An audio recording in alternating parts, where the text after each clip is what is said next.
स्वागत है आप सभी का स्टडी आपके यूट्यूब चैनल पे। इस वीडियो में हम लोग आज पढ़ेंगे बाल विकास एवं शिक्षा शास्त्र CDP child development and pedagogy.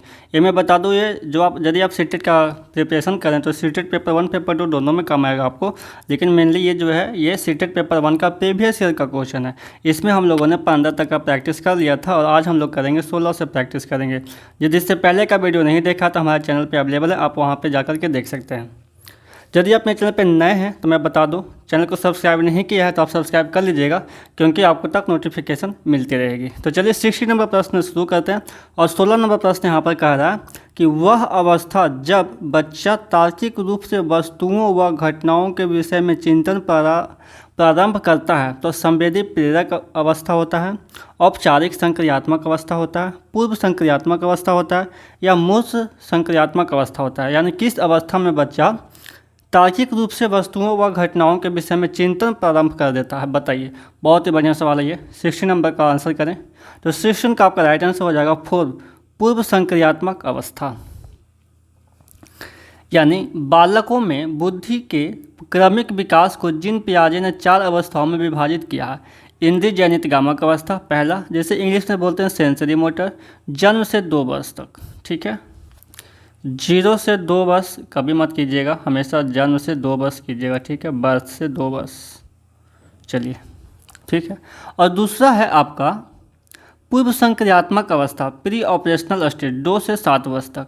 और तीसरा है मूर्त संक्रियात्मक अवस्था, कॉन्क्रीट ऑपरेशनल स्टेज, 7 से 11 वर्ष तक। और चौथा है लास्ट है एवं अमूर्त संक्रियात्मक अवस्था, जिसे इंग्लिश में बोलते हैं फॉर्मल ऑपरेशनल स्टेज, 11 वर्ष से आगे मूर्त संक्रियात्मक अवस्था होता है। यानी 7 से 11 वर्ष में बालक में वस्तुओं को पहचानने, उनका विभेदीकरण करने तथा वर्गीकरण करने की क्षमता विकसित हो जाती है। उनका चिंतन अब अधिक क्रमबद्ध एवं तर्क संगत होना प्रारंभ कर देता है।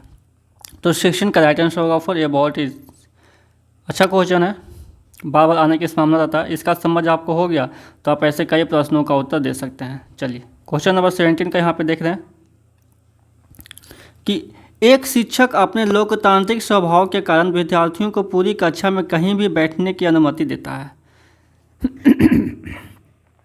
कुछ शिक्षार्थी एक साथ बैठते हैं और चर्चा करते हैं या सामूहिक पठन करते हैं, कुछ चुपचाप बैठकर अपने आप पढ़ते हैं। एक अभिभावक को यह पसंद नहीं आता। इस स्थिति से निपटने का निम्न में से कौन सा तरीका सबसे बेहतर हो सकता है, वो आपको बताना है। पहला तरीका है अभिभावकों को प्रधानाचार्य से शिक्षक की शिकायत करनी चाहिए, या अभिभावकों को प्रधानाचार्य से अनुरोध करना चाहिए कि वे उनके बच्चे का अनुभाग बदल दें। तीसरा है अभिभावकों को शिक्षक पर विश्वास व्यक्त करना चाहिए और शिक्षक के साथ समस्या पर चर्चा करनी चाहिए। और लास्ट है अभिभावकों को उस विद्यालय से अपने बच्चों को निकाल लेना चाहिए। 4th नंबर तो हो ही नहीं सकता। चलिए तो 17 का राइट आंसर बताएं। तो 17 का आपका राइट आंसर हो जाएगा 3rd, यानी अभिभावकों को शिक्षक पर विश्वास व्यक्त करना चाहिए और शिक्षक के साथ समस्या पर चर्चा करनी चाहिए। आइए इसे और अच्छे से समझते हैं। यदि एक अध्यापक अपने लोकतांत्रिक स्वभाव के कारण विद्यार्थियों को पूरी कक्षा में कहीं भी बैठने की अनुमति देता है तो इससे छात्रों में अनजाने भय की समाप्ति होगी। छात्र अपने साथी छात्रों के साथ बैठकर सामूहिक चर्चा, पठन आदि कार्यों में लीन दिखेंगे। हो सकता है इससे छात्रों को कुछ अधिक स्वतंत्रता मिल जाए जिससे उनके बिगड़ने की संभावना हो, किंतु इस स्थिति में भी अभिभावकों को शिक्षक पर विश्वास व्यक्त करना चाहिए और शिक्षक के साथ समस्या पर चर्चा करनी चाहिए। नेक्स्ट प्रश्न है आपका 18 नंबर, और 18 नंबर प्रश्न यहाँ पे कह रहा है कि सीखने के अंतर्दृष्टि सिद्धांत को किसने बढ़ावा दिया? गेस्टाल्ट सिद्धांतवादी, पावलोव, जीन पियाजे, वाइगोत्स्की। बताइए 18 का आंसर करें। 18 का आपका राइट आंसर हो जाएगा 1st, गेस्टाल्टवादी सिद्धांत। अंतर्दृष्टि अर्थात सूझबूझ के द्वारा सीखने का सिद्धांत गेस्टाल्टवादी मनोवैज्ञानिकों की देन है।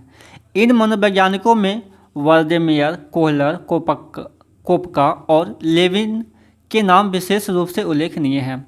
गेस्टाल्ट एक जर्मन शब्द है जिसका अर्थ होता है एक आकृति को पूर्णता या समग्रता के रूप में लेना। गेस्टाल्टवादी सिद्धांत को प्रतिपादित करने के लिए कोहलर ने चिंपैंजी के ऊपर प्रयोग किया था। कोहलर ने किसके ऊपर प्रयोग किया था? चिंपैंजी के ऊपर प्रयोग किया था। आप सभी लोग इसका कहानी के बारे में जानते होंगे।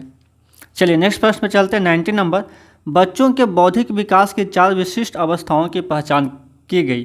कोहलबर्ग द्वारा, एरिक्सन द्वारा, स्किनर द्वारा, पियाजे द्वारा। बताइए 19 का आंसर करें तो 19 का आपका राइट आंसर हो जाएगा 4। कि बच्चों के बौद्धिक विकास की 4 विशिष्ट अवस्थाओं की पहचान मनोवैज्ञानिक जीन पियाजे ने की। ये 4 अवस्थाएं हैं। 4 अवस्थाएं अभी से पहले वाले क्वेश्चन में मैंने बताया है, ठीक है। तो मैं बता दूं, स्किनर, ये कोहलबर्ग और पियाजे, वाइगोस्की, ये सब इम्पोर्टेंट मनोवैज्ञानिक हैं जो सीटेट में इनसे हर एक बार प्रश्न आता है। सबसे ज़्यादा तो पियाजे, वाइगोस्की, कोहलबर्ग, चारों इंपॉर्टेंट है, ठीक है। और भी इंपॉर्टेंट है लेकिन 4 मेन है। चलिए नेक्स्ट प्रश्न में चलते हैं 20 नंबर। और 20 नंबर प्रश्न यहाँ पे कह रहा है कि निम्नलिखित में से किस अवस्था में बच्चे अपने समवयस्क समूह से सक्रिय सदस्य हो जाते हैं। किशोरावस्था, प्रौढ़ावस्था, पूर्व बाल्यावस्था, बाल्यावस्था। बताइए 20 का आंसर क्या होगा। 20 का आपका राइट आंसर हो जाएगा फर्स्ट, किशोरावस्था। किशोरावस्था होता है आपका 12 से 18 वर्ष। वाई का मतलब यस। किसी व्यक्ति के बाल्यावस्था एवं प्रौढ़ावस्था के बीच विकास एवं समायोजन की वह अवस्था होती है जिसमें परिवर्तन की क्रांतिकारी प्रक्रिया शुरू हो जाती है। इस अवस्था में व्यक्ति अपने समवयस्क समूह का सक्रिय सदस्य बन जाता है। नेक्स्ट प्रश्न आपका 21 नंबर, बच्चों की सीखने की प्रक्रिया में माता पिता डैश भूमिका निभानी चाहिए। नकारात्मक, अग्नोमुखी, सहानुभूतिपूर्ण, तटस्थ। बताइए 21 का आंसर करें तो 21 का आपका राइट आंसर हो जाएगा 2। अग्नोमुखी, माता पिता को बच्चों की सीखने की प्रक्रिया में अग्नमुखी भूमिका निभानी चाहिए। नेक्स्ट प्रश्न है आपका 22, विकास कभी न समाप्त होने वाली प्रक्रिया है। यह विचार किससे संबंधित है। अंतर संबंध का सिद्धांत है, निरंतरता का सिद्धांत है, एकीकरण का सिद्धांत है, अंतःक्रिया का सिद्धांत है। बताइए 22 का आंसर करें तो 22 का आपका राइट आंसर हो जाएगा 2, निरंतरता का सिद्धांत। विकास एक सतत प्रक्रिया है, इसे कभी समाप्त न होने वाली प्रक्रिया कहा जाता है। यह निरंतरता के सिद्धांत से संबंधित है। नेक्स्ट प्रश्न है आपका 23 नंबर, वह कौन सा स्थान है जहां बच्चे के संज्ञानात्मक विकास को सबसे बेहतर तरीके से परिभाषित किया जा सकता है। खेल का मैदान, विद्यालय एवं कक्षा पर्यावरण, सभागार, घर। बताइए 23 का आंसर करें तो 23 का आपका राइट आंसर हो जाएगा 2, विद्यालय एवं कक्षा पर्यावरण। खेल के मैदान का संबंध बच्चों के शारीरिक एवं सामाजिक विकास से, सभागार का संबंध बच्चों के भाषाई एवं मानसिक विकास से है। यानी खेल का जो मैदान है उसमें बच्चे को क्या होगा, शारीरिक रूप से वो अपना कर्तव्य दिखा पाएगा। शारीरिक एवं सामाजिक विकास से संबंधित है खेल का मैदान, ठीक है। और सभागार जो है वो आपका बच्चों के भाषाई एवं मानसिक विकास से है, ठीक है। और घर का संबंध बच्चों के संवैगिक एवं सामाजिक विकास से, तथा विद्यालय एवं कक्षा पर्यावरण का संबंध बच्चों के संज्ञानात्मक विकास से होता है। ये बहुत ही अच्छा प्रश्न है 23 का। चलिए नेक्स्ट प्रश्न पर चलते हैं 24 नंबर, कि निम्न में से कौन सा बुद्धिमान बच्चे का लक्षण नहीं है। बुद्धिमान बच्चे का लक्षण नहीं है वाला आपको करना है, ठीक है। वह जो लंबे निबंधों को बहुत जल्दी रटने की क्षमता रखता है, वह जो प्रवाहपूर्ण एवं उचित तरीके से संप्रेषण करने की क्षमता रखता है, वह जो अमूर्त रूप से सोचता है, वह जो नए परिवेश में स्वयं को समायोजित कर सकता है। बताइए 24 का आंसर करें तो 24 का आपका राइट आंसर हो जाएगा फर्स्ट, कि वह जो लंबे निबंधों को बहुत जल्दी रटने की क्षमता रखता है। यहाँ पे नहीं वाला है, नेगेटिव वाला प्रश्न है, तो इसका राइट आंसर हो जाएगा ये। बाकी ये दोनों वर्ड में सही है। चलिए नेक्स्ट प्रश्न चलते हैं 25। इसे अच्छे से समझ लेते हैं कि बुद्धिमान बच्चा प्रवाहपूर्ण एवं उचित तरीके से संप्रेषण करने की क्षमता रखता है, वह अमूर्त रूप से सोचता है तथा नए परिवेश में स्वयं को समायोजित कर सकता है। निबंधों को बहुत जल्दी रटने की क्षमता को बुद्धिमान बच्चे का लक्षण नहीं है। माना जा सकता है सामान्य छात्र भी निबंधों को जल्दी रट सकता है। जल्दी रटने के आधार पर किसी बच्चों की बौद्धिक क्षमता का आकलन नहीं किया जा सकता। नेक्स्ट प्रश्न है 25 नंबर।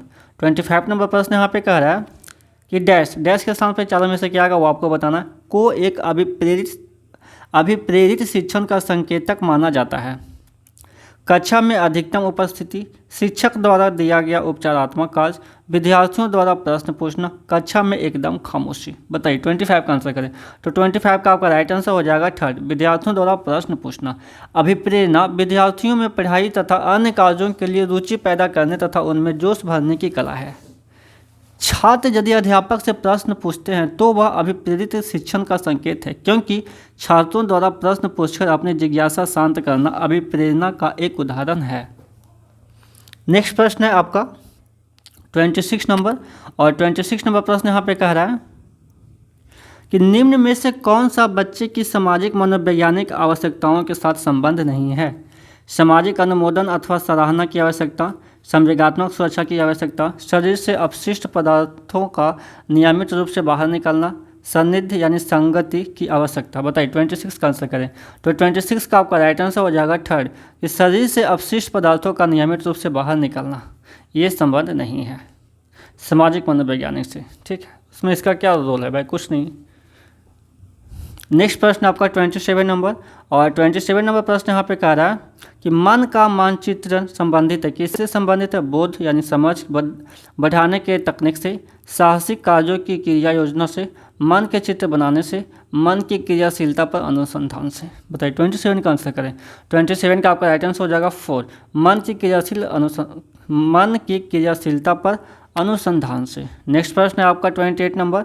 28 नंबर प्रश्न यहाँ पे कहता है विशेष रूप से प्राथमिक स्तर पर विद्यार्थियों को सीखने संबंधी समस्याओं को संबोधित करने का सबसे बेहतर तरीका है अक्षमता के अनुरूप विभिन्न शिक्षण पद्धतियों का प्रयोग करना, महंगी और चमकदार सहायक सामग्री का प्रयोग करना, सरल और रोचक सहायक सामग्री का प्रयोग करना, कहानी कथन पद्धति का प्रयोग करना। बताइए 28 का आंसर करें। तो 28 का आपका राइट आंसर हो जाएगा फर्स्ट, अक्षमता के अनुरूप विभिन्न शिक्षण पद्धतियों का प्रयोग करना। शिक्षा का उद्देश्य बालक का सर्वांगीण विकास करना है। शिक्षा की प्रक्रिया के दौरान छात्रों को कई तरह की समस्याओं का सामना करना पड़ सकता है। ऐसी स्थिति में विशेष रूप से प्राथमिक स्तर पर विद्यार्थियों की सीखने संबंधी समस्याओं को संबोधित करने तथा उन्हें दूर करने का सबसे बेहतर तरीका अक्षमता के अनुरूप विभिन्न शिक्षण पद्धतियों का प्रयोग करना है। छात्रों की योग्यता के अनुरूप शिक्षक खेल विधि, करके सीखना, निरीक्षण द्वारा सीखना, योजना विधि, खोज विधि इत्यादि का प्रयोग करता है। नेक्स्ट प्रश्न है आपका 29 नंबर। 29 नंबर प्रश्न यहाँ पे कहता है पियाजे के अनुसार निम्नलिखित में से कौन सी अवस्था में बच्चा अमूर्त संकल्पनाओं के विषय में तार्किक चिंतन करता है। तार्किक चिंतन आरंभ करता है। मूर्त संक्रियात्मक अवस्था 7 से 11 वर्ष, औपचारिक संक्रियात्मक अवस्था 11 वर्ष एवं उससे ऊपर, संवेदी प्रेरक अवस्था जन्म से 2 वर्ष, पूर्व संक्रियात्मक अवस्था 2 से 7 वर्ष। बताइए 29 का आंसर करें। तो आपका राइट आंसर हो जाएगा 2, औपचारिक संक्रियात्मक अवस्था 7 से 11 वर्ष एवं उससे ऊपर। पियाजे के अनुसार 11 वर्ष या उससे ऊपर की अवस्था औपचारिक संक्रियात्मक अवस्था है जिसमें बच्चा अमूर्त संक्रियात्मक संकल्पनाओं के विषय में तार्किक चिंतन करना आरंभ करता है। नेक्स्ट प्रश्न है आपका 30 नंबर, और 30 नंबर प्रश्न यहाँ पे कह रहा है कि निम्न में से कौन सा शिक्षार्थियों में सृजनात्मकता का पोषण करता है, यानी अच्छी शिक्षा के व्यवहारिक मूल्यों के लिए विद्यार्थियों का शिक्षण। प्रत्येक शिक्षार्थी की अंतर्जात प्रतिभाओं का पोषण करने एवं प्रदर्शन करने के अवसर उपलब्ध कराना। विद्यालयी जीवन के प्रारंभ से उपलब्धि के लक्ष्यों पर बल देना। परीक्षा में अच्छे अंकों के लिए विद्यार्थियों की कोचिंग करना। बताइए 30 का आंसर करें। तो 30 का आपका राइट आंसर हो जाएगा 2, कि प्रत्येक शिक्षार्थी की अंतर्जात प्रतिभाओं का पोषण करने एवं प्रश्न करने के अवसर उपलब्ध कराना। सृजनात्मकता ऐसी प्रक्रिया है जिसके जरिए एक छात्र के भीतर छिपी प्रतिभा सामने आती है। कई बार छात्र कक्षा में अध्यापक द्वारा पूछे गए प्रश्नों का जवाब जानते हुए भी जवाब देने से संकोच करते हैं। कई बार मन में प्रश्न उठने पर भी मौन रहते हैं। सृजनात्मकता ही वह गुण है जो प्रत्येक शिक्षार्थी की अंतर्जात प्रतिभाओं का पोषण करने एवं प्रश्न करने अथवा जवाब देने का अवसर उपलब्ध कराता है। तो ये था आपका CDP का 30 प्रश्न कंप्लीट हो गया। आशा करता हूँ आपको यह सेशन अच्छा लगा होगा। तो आप इसे लाइक शेयर कर सकते हैं। यदि आप मेरे चैनल पर नए हैं, चैनल को अभी तक सब्सक्राइब नहीं किया है तो सब्सक्राइब कर लीजिएगा, क्योंकि नेक्स्ट वीडियो में अपलोड करूँगा तो नोटिफिकेशन आप तक पहुँच जाएगा और आप वीडियो को फिर देख सकते हैं। तो चलिए फिर मिलते हैं नेक्स्ट वीडियो में।